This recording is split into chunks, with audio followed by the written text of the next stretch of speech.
Apos sa kamiyambro sang LGBTQ sa ginpatigayon nga drug bypass operation sang Station Drug Enforcement Team sang Pabia Municipal Police Station sa Barangay Balabag, Pabia, Iloilo. Alas 9:30 sang gabi Abril 2, 2024. Ang subject mo si Francis Florencio, 36 anyos, residente sa nasambit nga barangay, na baka nasuspitsado sa isang kaplastik sa siya sa ginapatian Shabu gamit ang 6,000 pesos nga bypass money. Dugang nga recover siya nga paginakopa ang 7 pagid ka plastik sa siya sa ginapatian Shabu. Kagiban pa nga mga non-drug evidence sa interview sa K5 News FM Iloilo kay Police Major Daji De Lima, Chief of Police ng Pabia Municipal Police Station. Ginpayag sininga 3 kasi man ang ilang monitoring at iskin ka sa nasambit nga operasyon. Dugang pa sa ngepeng ang nagdangat sa 28 gramos na recover nga suspected Shabu kag mayara ini sa estimated market value nga 199,400 pesos.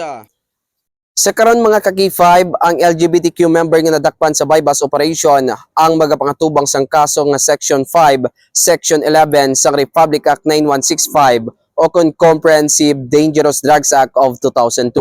Balita nagikan sa Banwas sang Pabia, Iloilo. Ako si ka-K5 Eric Canyazares para sa Kampiyon nga Balita, Serbisyo Publiko kag Kalingawan sa Iloilo. K5 News FM.